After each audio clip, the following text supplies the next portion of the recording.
Tere kõigile head vaatajad! Eesti.com infoteenistuse peatoimetajana alustan 108. uudiste saadet, mis langeb ka tänasesse valimispäeva. Vaatame siis, mis lõppenädalal kõige kõmulisem oli.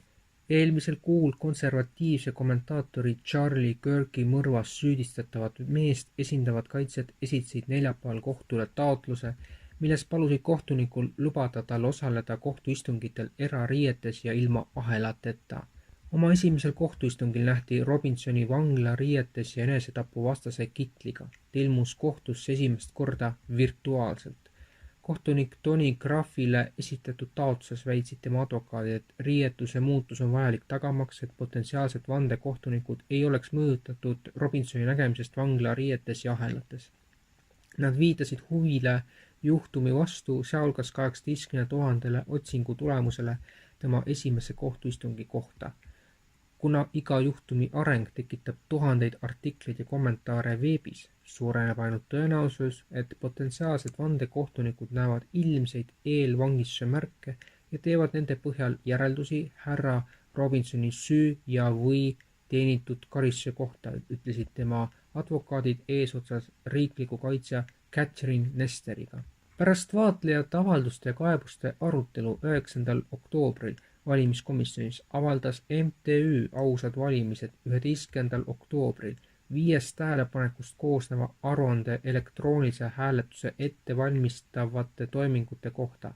Aruande kohaselt pole häälte avamise võtme kompromiteerimise tõttu algava elektroonilise hääletuse puhul tagatud valimissaladus. Valimisvaatlejad rõhutavad aruandes, et vaatlejate kohalolust ettevalmistavatel toimingutel ei tohi järeldada nende heaks kiitmist ja toimingud polnud avalikult vaadeldavad nende piiratud ligipääsetavuse ning alles viimasel hetkel osaliselt avaldatud dokumentatsiooni ja avaldamata jäetud lähtekoodi tõttu. Vaatlejate hinnangul viidi sarnaselt varasemate aastatega puudulikud läbi valimiste krüptovõtmete loomine, mida joonib alla audiitori lugupamatu sekkumine võtmete kasutamise turvaprotokolli proovihääletusel ja selle tagajärjena aset leidnud häälte avamise võtme kompromiteerimine. Etteruttavalt tänasesse päeva nii palju, et seda kaebust ei hakatudki arutama valimiskomisjonis ja täna on nendel minutitel meil uudiste saade kell 14 eetrisse läheb, on EKRE e-valimiste kaebus menetlusest, mida ilmselt Arne Koitmäe Kaja Kallase kursa lükkab tagasi, nagu me teame. Vaid päev pärast Financial Timesi olulist artiklit, mille kohaselt on USA luureteenistused vähemalt juulist alates aidanud Ukrainal korraldada Venemaa naftatehastele pikamaa droonirünnakuid, süttis Krimmis öösel pärast Ukraina droonirünnakut suur naftahoidla. See on nädala jooksul juba teine kord, kui Feodossia rajatis on saanud rünnaku ja süttinud leekides. Oluline on see, et see on Krimmi suurim nafta ladustamise ümberlaadimise keskus, mille mahutavus on umbes 250 000 tonni. Vene allikate sõnul peatas õhutõrje sadama linnas kütusehoidlat sihikule võtnud üle 20 drooni. Rünnakus inimohvreid ei olnud ja tulekahju kustutamiseks on korraldatud ulatuslik hädaolukord. NASA tulekahju seiresüsteem tuvastas rahvusvaheliste aruannete kohaselt sündmuskohal mitu aktiivset tulekahju. Kokku saatsid Ukraina väed Krimmi erinevatesse piirkondadesse umbes 40 drooni ja 10 teisi saati Venemaa territooriumi asuvate sihtmärkide pihta.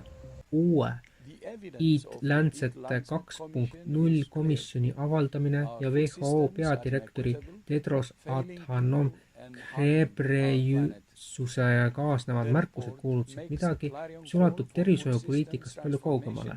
Selliste terminite nagu õiglased toidusüsteemid ja planeedi tervis taga peitub ülemaailmse toidu tootmise radikaalne ümberkorraldamine, mida juhivad samad osapooled, kes dikteerisid ülemaailmset tervishoiupoliitikat juba pandeemia ajal. Tedros räägib toidusüsteemide ümberkujundamisest, mis peab olema kaasav ja õiglane. See, mis kõlab kahjutult, on tegelikult poliitiline ümberkorralduskava. WHO soovib koos Lanceti komisjoni ja partnerorganisatsioonidega, sealhulgas Bill Gatesi, Rockefelleri ja Bloombergi sihtasutustega kehtestada ülemaailmsed standardid selle kohta, mis on tervislik toitumine, millised tooted on lubatud või piiratud ning milliseid tooteid eelistatakse. Kavandatud ülitöödeldud toiduainete operatiivne määratlus loob aluse ülemaailmsele regulatiivsele instrumendile. Tooteid, näiteks tubakat, võiks märgistada hoiatustega, neile kehtestada kõrged maksud või need täielikult keelata. Epideemiaks valmisoleku innovatsioonide koalitsioon CEPI teeb CEPI pressiteate kohaselt koostööd India Serum Institute of Indiaga, mis on maailma suurim vaktsiinitootja ja Houstoni metodisti uurimisinstituudiga, et kasutada tehisintellekti AI uue pandeemilise vaktsiini väljatöötamiseks H5N1 linnugripi bird flu vastu. CEPI asutasid 2017. aastal Davosis Maailma Majandusfoorum, WEF, Bill ja Melinda Gatesi fond ning mitu valitsust. Varustab vaktsiine enam kui 170 riiki ja on tuntud oma kiire reageerimise poolest nakkushaiguste puhangutele. Uus projekt saab kuni $16,4 miljonit rahastamist. Eesmärk on parandada linnugripi pandeemia valmidust ja luua prototüüpvaktsiin potentsiaalse haiguse X vastu, seni tundmatu patogeeni vastu, millel on pandeemia potentsiaal.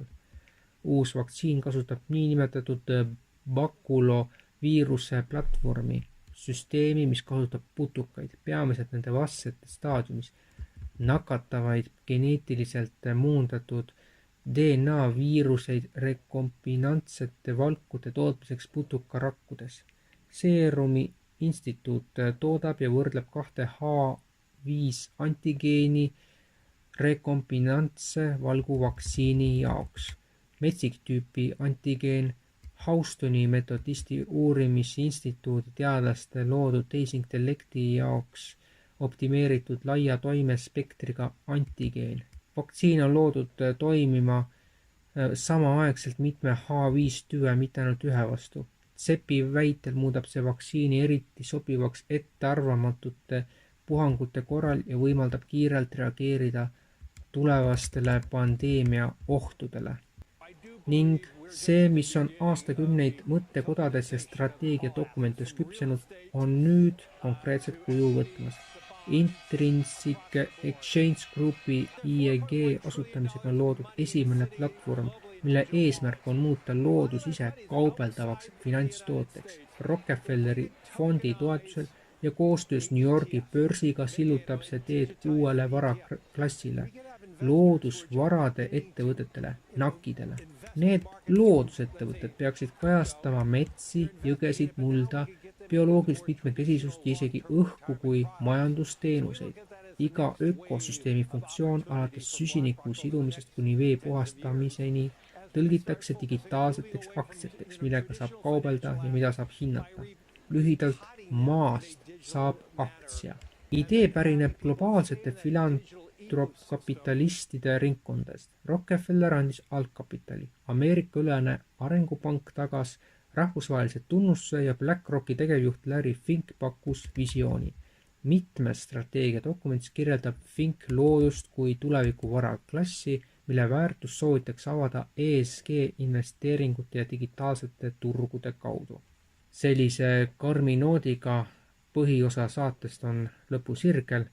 Olgu siinkohal vaid öeldud, et mis iganes valimistulemused ka nüüd siin südapaiku ei tuleks, me teame juba niigi, et e-valimised on kompromiteerinud ennast ja nende kasutamine on selgelt kuritegelik. Eks siis näha ole, milline osalus saab olema, aga praeguse seisuga, kui me seda saadet salvestame, on elektrooniliselt hääletanud inimesi rohkem kui paberhääletanuid ja see on ausalt öeldes kahetsusväärne. Aga Eesti Eest portaal saab olla tsensuurivaba ja täiesti sõltumatu ainult kui toetate meid pisikese toetusega. Toeta eestiest.com-i Mihkel Johannes Paimla EE 4077 0077 1008 49 65 47 märksõna ülekanne. Nii tiitrites saate esimeses pooles kui ka päris lõpus saate sama teksti ise ka lugeda.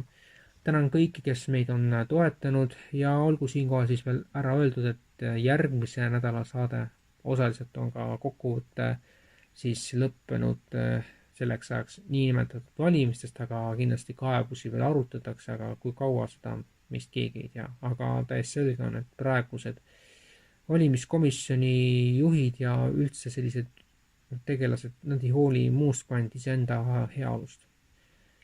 Ent sellega siis täna lõpetame, järgmise nädala oleme siis nagu öeldud eetris, aga edasise kohta on võimalik, et tuleb teha paus kuni 2 nädalat, eks siis jälgime arenguid ja hoiame teid asjade käiguga kursis. Head õhtut teile ja uuel nädalal kindlasti kohtume. Nägemist!